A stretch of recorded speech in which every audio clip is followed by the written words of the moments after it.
सुलोचना और गोविंद की 5 बेटियां थी। पांचों बहनों की आपस में खूब लड़ाई होती थी।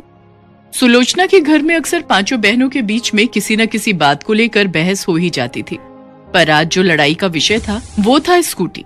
यानी कि पांचों बेटियां रोमा, रीमा, सीमा, गरिमा, महिमा को अब अपने लिए एक स्कूटी चाहिए थी। मैं तुम सबसे बड़ी हूँ इसलिए नई स्कूटी मैं लेकर जाऊंगी। अरे वाह रोमा, अगर तुम बड़ी हो इसका मतलब ये थोड़ी है कि तुम ही स्कूटी लेकर जाओगी। मैं भी इन सब में बड़ी हूँ, मैं भी सबसे पहले स्कूटी लेकर जाऊंगी। मैं लेकर जाऊंगी तो मैं क्यों पीछे रहूं? मैं लेकर जाऊंगी। मैं सबसे छोटी हूँ इसलिए सबसे पहले स्कूटी मैं चलाऊंगी। अरे बस भी करो, कितना लड़ती हो तुम लोग आपस में। अभी स्कूटी आई नहीं है, आने के बाद पता नहीं क्या हाल होगा। पहले अपने पापा को स्कूटी लाने तो दो। लगता है पापा आ गए। स्कूटी की आवाज आई।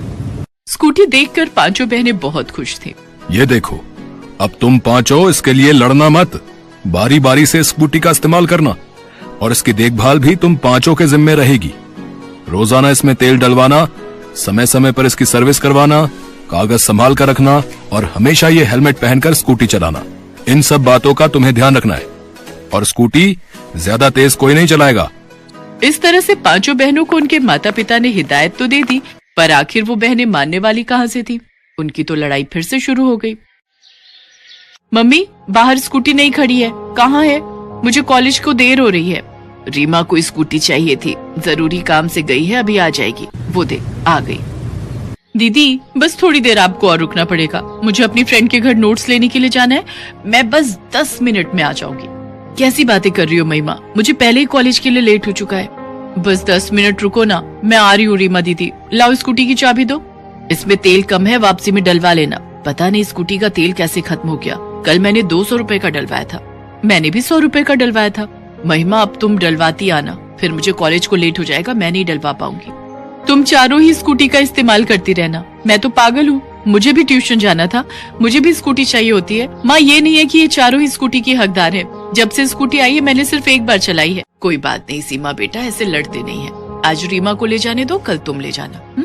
महिमा स्कूटी लेकर चली जाती है, पर वापसी में वो तेल डलवाना भूल जाती है और आकर चाबी रोमा के हाथ में दे देती है। रोमा स्कूटी लेकर कॉलेज के लिए निकलती है, पर आधे रास्ते में उसकी स्कूटी रुक जाती है। क्या हुआ रोमा, स्कूटी क्यों रोक दी? पहले ही हम कॉलेज को लेट हो रहे हैं, तुम्हारे चक्कर में मुझे भी देर हो जाएगी। पता नहीं यार, मैंने महिमा से बोला था कि तेल डलवा लेना, उसने डलवाया ही नहीं और मैंने भी जल्दी में चेक नहीं किया। पेट्रोल पंप तक हमें स्कूटी को खींच कर ले जाना पड़ेगा। मेरी नई स्कूटी पर बैठ, मेरी नई स्कूटी पर बैठ, तू ही शोर मचा रही थी। तेरी वजह से मेरा भी दिमाग खराब हो रहा है। रोमा की सहेली उसे खूब सुनाती है।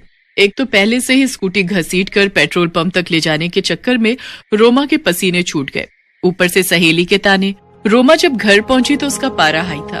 माँ, आपको पता है आज स्कूटी में तेल नहीं था, मैं कितनी परेशान हुई हूँ। मुझे कितने ताने सुनाए उस रिधिमा ने, नहीं तो मेरे आगे बोलती तक नहीं थी।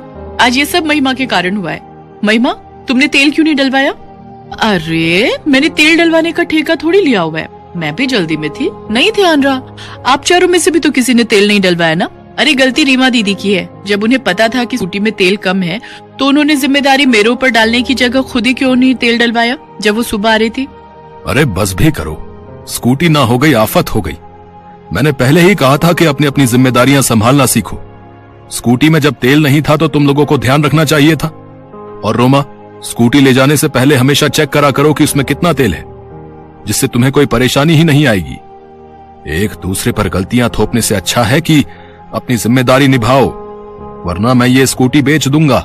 अपने पिता को गुस्से में कमरे में जाता देख पांचों बहनें चुपचाप अपना अपना काम करने लगती हैं।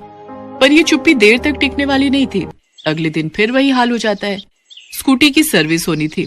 स्कूटी की कंडीशन बहुत खराब थी, पर पांचों में से कोई भी स्कूटी की सर्विस नहीं करवा रहा था। चलो मम्मी, आपने मार्केट जाना था ना, मैं उसी साइड जा रही हूँ, आपको जो भी सामान लेना हो आप ले लेना।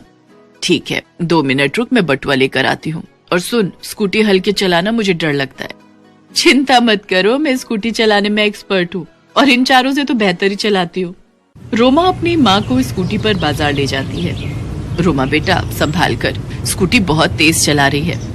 माँ, मैं तेज नहीं चला रही हूँ, इसकी रेस खराब हो रही है। मैंने इन चारों को बोला है कि स्कूटी की सर्विस करवा लो, रेस खराब है, ब्रेक भी नहीं लग रहे ठीक से, पूरी स्कूटी ठीक करवानी थी और पापा से इतनी डांट पड़ेगी ना।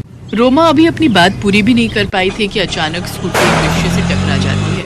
और तेजी से जमीन पर गिर जाती है। रोमा तो बच जाती है क्योंकि उसने हेलमेट पहना था, पर उसकी माँ के हाथ पर चोट आ जाती है। आसपास लोगों की भीड़ इकट्ठी हो जाती है। माँ, कोई हेल्प करो प्लीज, माँ। सब लोग रोमा और उसकी माँ को हॉस्पिटल लेकर पहुँचते हैं। रोमा घर पर फोन करती है, सब दौड़े दौड़े हॉस्पिटल आते हैं। गोविंद जी, आपकी पत्नी के सीधे हाथ में फ्रैक्चर हुआ है, इसलिए हम इनका प्लास्टर करेंगे। सब मेरे कारण हुआ है। मैंने स्कूटी ठीक से नहीं चलाई। मैं ही माँ की इस हालत की जिम्मेदार हूँ। नहीं रोमा, मैं भी गलत हूँ। मैंने स्कूटी की सर्विस नहीं करवाई। काश मैं स्कूटी की सर्विस करवा देती। रोमा दीदी, आपकी इसमें कोई गलती नहीं है। मैं भी गलत हूँ दीदी। माँ, तुम ठीक तो हो ना? रोमा दीदी, आप अकेले नहीं हो, हम चारों ने भी गलती की है। महिमा ठीक कह रही है रोमा दीदी। सीमा दीदी, हम सब इस एक्सीडेंट की जिम्मेदार हैं। माँ को हमारी वजह से तकलीफ हुई है। पापा, हम अपने आप को कैसे माफ करेंगे? इतनी देर में डॉक्टर सुलोचना का प्लास्टर करके बाहर आ जाता है। पांचों बहनें सुलोचना के पास जाकर रोने लगती हैं। अब मैं कभी स्कूटी नहीं चलाऊंगी। माँ, आपको मेरी वजह से कितनी चोट आ गई। अरे नहीं बेटा, ऐसी कोई बात नहीं है। होनी को कौन टाल सकता है? अगर इस एक्सीडेंट को स्कूटी से ना होना होता तो किसी और चीज से हो जाता। ऐसी बातों को दिल पर नहीं लेते बेटा। मैं तो बिल्कुल ठीक हूँ। कुछ दिनों में तुम सब मेरा मिलकर ख्याल रखोगी तो मैं बिल्कुल ठीक हो जाऊंगी।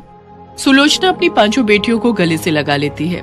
कुछ समय तक सुलोचना घर पर आराम करती रही। उस बीच पांचों बहनों ने कभी भी लड़ाई नहीं की, बल्कि सब मिलकर अपनी माँ की सेवा करने लगी।